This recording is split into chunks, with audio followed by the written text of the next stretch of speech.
Hello నమస్తే, welcome to Vamsi TV channel. ఈ రోజు మనం మాట్లాడుకునే ఇంట్రెస్టింగ్ టాపిక్, గత ఎన్నికల్లో చంద్రబాబు ఇచ్చిన హామీలలో గడిచిన ఈ 8 నెలలలో ఏం నెరవేర్చారు, ఏమి నెరవేర్చలేదు, అసలు నెరవేరుస్తారా నెరవేర్చరా, పూర్తిగా ఈ వీడియోలో తెలుసుకుందాం రండి.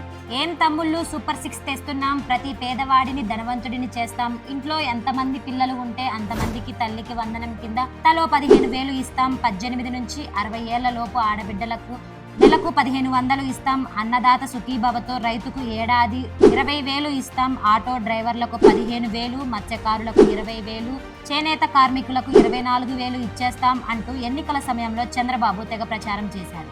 ఆ విషయం అందరికీ గుర్తే ఉంటుంది, ఎందుకంటే ఎన్నికలయ్యి 8 నెలలే అయ్యింది.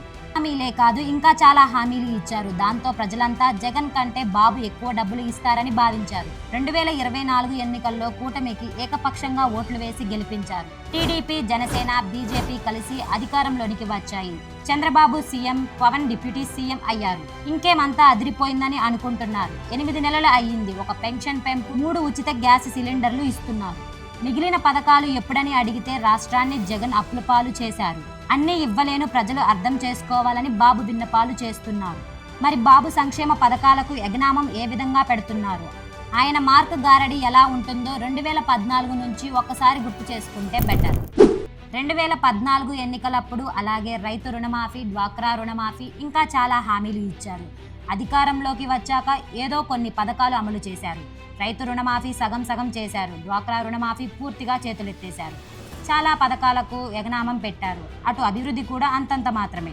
అమరావతిని గ్రాఫిక్స్లో చూపించారు. దాంతో ప్రజలు చంద్రబాబు పాలన పట్ల విసిగిపోయి 2019లో జగన్ను గెలిపించారు. ఇక జగన్ అధికారంలోకి వచ్చాక సంక్షేమ పథకాలని అప్పులు చేసైనా అమలు చేశారు. కానీ సరైన అభివృద్ధి లేకపోవడం, కక్షపూరిత రాజకీయాలు, ప్రశ్నించిన వారిపై కేసులు, ప్రజలు సైతం ఇబ్బంది పడే పరిస్థితి వచ్చింది. దీంతో ప్రజలు మళ్లీ మార్పు కోరుకుంటున్నారు. పైగా చంద్రబాబు, పవన్ కలిశారు, తోడుగా బీజేపీ ఉంది. అలాగే విచ్చలవిడిగా హామీలు ఇచ్చారు. అవన్నీ జనం నమ్మారు. 2024లో కూటమిని గెలిపించారు. 175కి 164 సీట్లు ఇచ్చి భారీ విజయం కట్టబెట్టారు. బాబు మళ్లీ సీఎం అయ్యారు, పవన్ డిప్యూటీ సీఎం అయ్యారు. అధికారంలోకి రాగానే పెన్షన్ పెంచారు, అన్నా క్యాంటీన్లు తీసుకొచ్చారు. అలాగే ఉచితంగా 3 గ్యాస్ సిలిండర్లు అందిస్తున్నారు. కానీ ప్రజలంతా తల్లికి వందనం, రైతు భరోసా కోసం ఎదురు చూస్తున్నారు. వాటి డిమాండ్ పెరిగేసరికి బాబుకు సీన్ అర్థమైంది. ప్రజల్లో అసంతృప్తి పెరిగిందని తెలుసుకున్నారు. వెంటనే మీడియా ముందుకొచ్చారు. గత జగన్ పాలనలో రాష్ట్ర ఆర్థిక పరిస్థితి పూర్తిగా దెబ్బతిందని నీతి ఆయోగ్ రిపోర్టుని తీసుకొచ్చి వివరించారు. కాబట్టి ప్రజలు అర్థం చేసుకోవాలని నిదానంగా సూపర్ 6 అమలు చేస్తామని అన్నారు. అలాగే పరోక్షంగా కొన్ని పథకాలకు ఎగనామం పెట్టేస్తామనే సంతకాలు ఇచ్చారు. సరే, రాష్ట్ర ఆర్థిక పరిస్థితి బాగోలేదు, మరి ఆ విషయం ఎన్నికల సమయంలో తెలీదా? తెలిసి కూడా అన్ని హామీలు ఇవ్వడం ఎందుకు అని జనం ప్రశ్నిస్తున్నారు.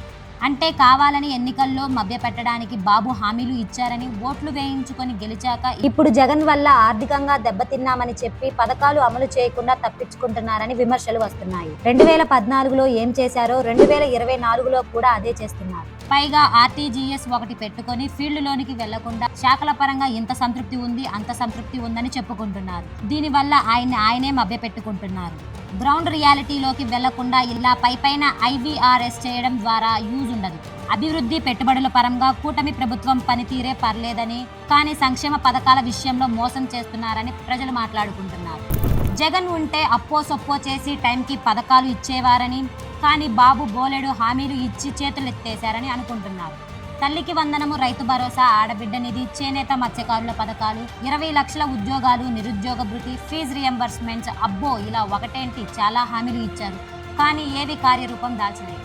సరే, ప్రభుత్వం వచ్చి 8 నెలలే అయ్యింది కదా అని వెయిట్ చేద్దాం అనుకుంటే ఈలోపు బాబు వచ్చి రాష్ట్రం అప్పుల పాలయ్యింది, మా వల్ల కాదు బాబోయ్ అని చేతులెత్తేశారు. దీంతో పథకాలు వస్తాయని ఆశపడి ఓట్లు వేసిన ప్రజల్ని బాబు తన మార్క్ గారడితో మోసం చేశారని భావన వస్తుంది. మరి చూడాలి, రానున్న రోజుల్లో అయినా కొన్ని పథకాలైన బాబు అమలు చేస్తారేమో.